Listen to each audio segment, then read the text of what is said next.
నోటీసులకు ఎమ్మెల్యేలకు నోటీసులు ఇచ్చాం కానీ ఇక స్పీకర్కు ఫిర్యాదు చేసిన వెంటనే కోర్టుకు వెళ్లారు. ఈ అంశంపై స్పీకర్ నిర్ణయం తీసుకున్న తర్వాతే న్యాయపరమైన పరిష్కారం కోసం ప్రయత్నించాలంటూ అప్పటిదాకా న్యాయస్థానాల జోక్యం కుదరదంటూ కూడా ఇటు స్పీకర్ వైపు నుంచి కౌంటర్ దాఖలు చేసినట్టుగా తెలుస్తుంది. మరోవైపు ఎమ్మెల్యేలకు నోటీసులు ఇవ్వడానికి ఇంకా ఎంతకాలం పడుతుందంటూ ధర్మాసనం ఆగ్రహం వ్యక్తం చేస్తుంది. ఆలస్యం చేసే ఎత్తుగడ్లు అనుసరించొద్దంటూ ఫిరాయింపులపై ఫిర్యాదు వచ్చి ఎంతకాలమైందంటూ ధర్మాసనం ప్రశ్నించినట్టుగా తెలుస్తుంది.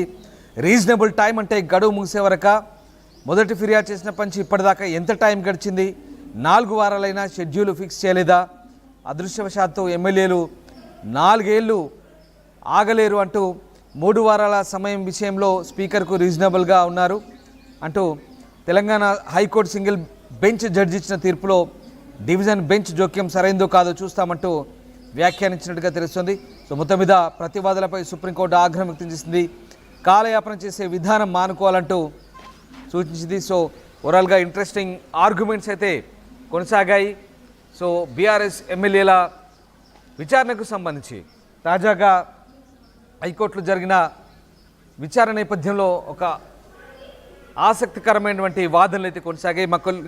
మా కరెస్పాండెంట్ మధు జైన్ అవుతున్నారు. మధు, ఇవాళ హైకోర్టులో ఈ ఎమ్మెల్యేల అనర్హత పిటిషన్పై జరిగిన వాదనలు ఎంత ఆసక్తిగా ఉన్నాయి, అలాగే మరొకసారి సుప్రీంకోర్టు ఉన్నత న్యాయస్థానం స్పీకర్ వ్యవహార శైలిపై అసహనం వ్యక్తం చేసినట్టుగా అర్థమవుతుంది. At the same time speaker office నుంచి కోర్టు జోక్యానికి సంబంధించి కూడా కౌంటర్ దాఖలైనట్టుగా తెలుస్తోంది. సో ఎలాంటి ఆర్గ్యుమెంట్స్ కొనసాగాయి, ఎలాంటి పరిణామాలు ఇప్పుడు కోర్టులో ఉత్పన్నమయ్యే అవకాశం ఉంది? ఎగ్జాక్ట్లీ మొన్న బీఆర్ఎస్ పార్టీ తరఫు నుంచి ఎవరైతే సుప్రీంకోర్టులో ఇంప్లూడ్ అయ్యారో, పిటిషన్ దాఖలు చేశారో, పాడి కౌశిక్ రెడ్డి, కుత్బుల్లాపూర్ ఎమ్మెల్యే వివేకానంద్ గౌడ్ సంబంధించినటువంటి లాయర్లు వచ్చారు.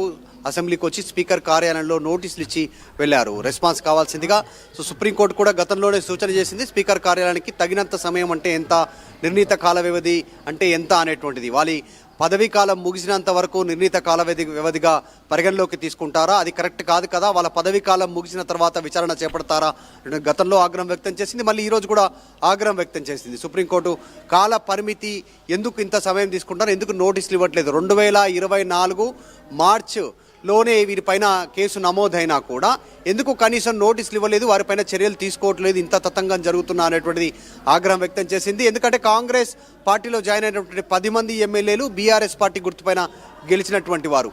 అందులో మరొక అభ్యర్థి ఏమో డైరెక్ట్గా ఎమ్మెల్యేగా కొనసాగుతూ కాంగ్రెస్ పార్టీ ఎంపీ అభ్యర్థిగా పోటీ చేసి ఓడిపోయి మళ్ళీ ఎమ్మెల్యేగా కంటిన్యూ అవుతున్నటువంటి సిచ్యువేషన్. దీనిపైన ఆగ్రహం వ్యక్తం చేసింది ఈరోజు. సో ఎట్టకేలకు నిన్న సాయంత్రం అఫిడవిట్ దాఖలు చేశారు సుప్రీంకోర్టులో. అది కూడా పూర్తి స్థాయి అఫిడవిట్, పూర్తి సమాచారంతో కూడిన అఫిడవిట్ దాఖలు చేయలేదు.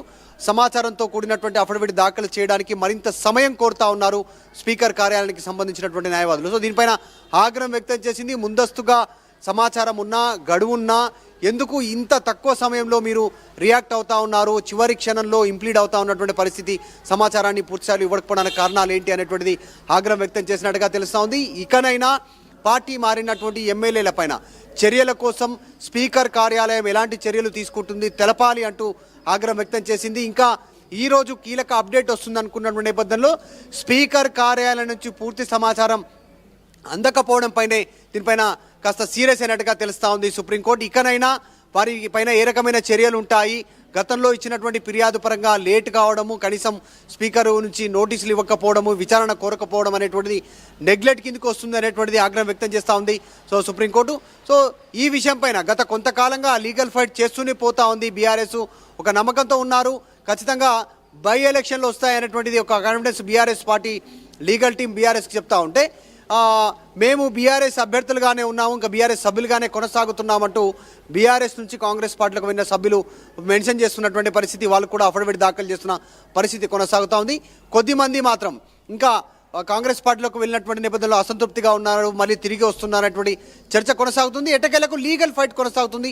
సుప్రీంకోర్టు కీలక వ్యాఖ్యలు చేసింది. మరొకసారి స్పీకర్ కార్యాలయాన్ని ప్రశ్నించేటువంటి విధంగా ఈరోజు సుప్రీంకోర్టు పేర్కొనడం కాస్త గమనార్హం. చూడాలి దీనిపైన మరి స్పీకర్ కార్యాలయం ఎట్లా రెస్పాండ్ అవుతుందో, పూర్తి స్థాయి అఫిడవిట్ సమాచారంతో ఎప్పుడు దాఖలు చేస్తుంది, ఎందుకు సమయం కోరుతుంది, గడువు ఎందుకు కోరుతుంది అనేటువంటిది చూడాలి. స్పీకర్ కార్యాలయం ఎలాంటి రెస్పాండ్ అవుతుందో.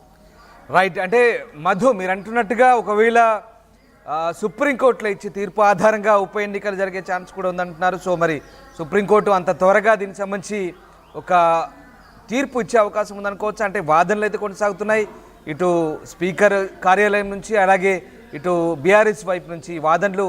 ఒకవేళ ఇదంతా కూడా పూర్తిగా కొలిక్కి వచ్చి దీనికి సంబంధించిన ఒక స్పష్టత ఎప్పుడు వచ్చే అవకాశం ఉంది?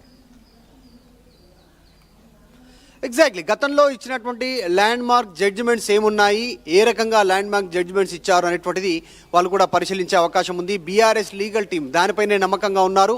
నిజంగా ఉప ఎన్నికలు జరిగితే ఎవరిపైన వేటు పడే అవకాశం ఉంది ముందుగా అనేటువంటిది కూడా చర్చ కొనసాగుతుంది. పక్కా ఆధారాలు ఉన్నటువంటి అభ్యర్థిగా దానం నాగేందర్ ఉన్నారు, తర్వాత పోచారం శ్రీనివాస్ రెడ్డి ఉన్నారు. ఆయన ఆల్రెడీ ప్రభుత్వ సలహాదారుగా కేబినెట్ ర్యాంకు పొందుతూ ఉన్నారు ప్రభుత్వంలో. తర్వాత అరికెపూడి గాంధీ పార్టీ లెటర్ ఇవ్వకపోయినప్పటికీ కూడా డైరెక్ట్గా ఆయనను పిఎస్సి చైర్మన్గా నియమించినటువంటి సిచ్యువేషన్. సో ఆయన ముగ్గురు పైన వేటుపడే అవకాశం ఉంది.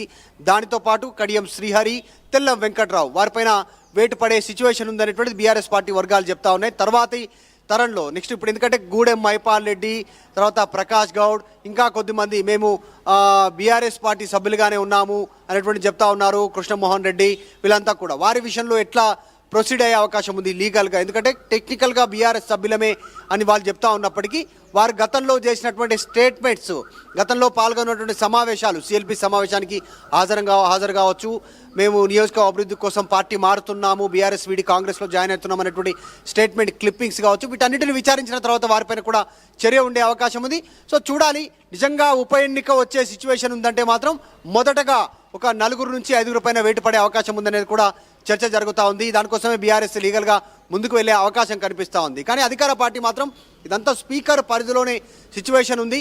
సో స్పీకర్ నిర్ణయమే తుది నిర్ణయం కాబట్టి స్పీకర్ను మించి సుప్రీంకోర్టు తీర్పు వెలువడించేటువంటి అవకాశం లేనటువంటి అధికార పార్టీ సంబంధించిన సభ్యులు చెప్తా ఉన్నారు. ఏది ఏమైనా ప్రజాక్షేత్రంలో మాత్రం 10 మంది బీఆర్ఎస్ నుంచి గెలిచి కాంగ్రెస్ పార్టీలో జాయిన్ అవ్వడం పైన ప్రజల్లోకి తీసుకెళ్లాలి ఈ అంశాన్ని అనేటువంటిది బీఆర్ఎస్ లీగల్ ఫైట్ చేయడానికి ముందుకు వెళ్తున్నట్టుగా తెలుస్తోంది. సుప్రీంకోర్టు ఇప్పటికే పలుసార్లు సూచన చేసింది, ఆగ్రహం వ్యక్తం చేసింది రాష్ట్ర శాసనసభ స్పీకర్కి సంబంధించినటువంటి విషయంలో. ఇకనైనా త్వరగా వారి కాలపరిమితి, ఎమ్మెల్యే కాలపరిమితి ముగిసిపోకంటే ముందుగానే చర్యలు తీసుకోవాలనేటువంటి మాట మాట్లాడడంతో కాస్త ప్రెజర్ అయ్యే అవకాశం ఉంది స్పీకర్ కార్యాలయం. రైట్ మధు, అంటే ఉప ఎన్నికలు కనుక ఒకవేళ ప్రజాక్షేత్రంలోకి వెళ్ళాలని బీఆర్ఎస్ భావిస్తే కనుక ఉప ఎన్నికలకు పరిస్థితులు అనువుగా మారితే కనుక మనం ఒక చిన్న పోల్ పెట్టాం. ఉప ఎన్నికలు జరిగితే ఇప్పుడున్న పరిస్థితుల్లో ఎవరు గెయిన్ చేసే ఛాన్స్ ఉందంటే మనం ఎలాంటి ఎక్స్పెక్టేషన్స్ పెట్టుకోవచ్చు? ఇక్కడ ఏం జరిగే అవకాశం ఉంది ఇక్కడ? ఎగ్జాక్ట్లీ, అంటే క్షేత్రస్థాయిలో ఇప్పటికే కాస్త కాంగ్రెస్ ప్రభుత్వానికి, కాంగ్రెస్ పార్టీకి ప్రతికూల పరిస్థితులు ఉన్నాయి అనేటువంటిది కొన్ని ఇంటెలిజెన్స్ రిపోర్ట్ కావచ్చు, కొన్ని ప్రైవేట్ ఏజెన్సీలు చేసిన సర్వే ప్రభుత్వానికి అందింది అనేటువంటి చర్చ కొనసాగుతుంది. అందులో భాగంగానే జరగాల్సినటువంటి స్థానిక ఎన్నికలను పోస్ట్పోన్ చేశారు. రైతు భరోసా కింద ఇవ్వాల్సినటువంటి అకౌంట్ డబ్బులు, ఎకరాకి పడాల్సిన డబ్బులు కేవలం 2 ఎకరాలే పడ్డాయి, ఇంకా మిగతా వారికి పెండింగ్లో ఉంది. మార్చి 31 వరకు పడతాయన్నారు. ఆల్రెడీ ఈరోజు మార్చి 25వ తారీఖు. సో సమయం గడిచిపోతూ ఉంది. ప్రతికూల పరిస్థితుల నేపథ్యంలోనే ప్రభుత్వం వెనుకడుగు వేసిందనే చర్చ సాగుతుంది. నిజంగానే ఉప ఎన్నికలు వస్తే మాత్రం ఎలాంటి తీర్పు వస్తుందో అనేటువంటి ఒక ఉత్కంఠ ఉంది అన్ని పార్టీలకు సంబంధించినటువంటి వారిలో. ఇటు బీఆర్ఎస్ మళ్ళీ మాదే పై చేయని బీఆర్ఎస్ చెప్తా ఉంటే, అధికార పార్టీ కాబట్టి మాకు ప్లస్ అవుతుందని కాంగ్రెస్ చెప్తా ఉంటే, అసలు ఈ రెండూ కాదు మాకు అనుకూలంగా ఉంటుంది ఈసారి వచ్చేటువంటి ఉప ఎన్నిక అనేటువంటిది బీజేపీ వాళ్ళు చెప్పుకునే పరిస్థితి ఉంది. 2 పార్టీలను కాదని మా పార్టీకి ఓటేస్తారు, ఏ పార్టీలో గెలిచినా ఒక పార్టీలోకి వెళ్తా ఉన్నారు. గతంలో కాంగ్రెస్ నుంచి గెలిస్తే బీఆర్ఎస్లోకి వెళ్ళాలి, ఇప్పుడు బీఆర్ఎస్లో గెలిస్తే కాంగ్రెస్లోకి వెళ్తా ఉన్నారు. బీజేపీకి ఓటేస్తే స్థిరంగా ఉంటారనేటువంటి వాళ్ళు వెర్షన్ చెప్పే ప్రయత్నం చేస్తూ ఉన్నారు. సో మొత్తానికి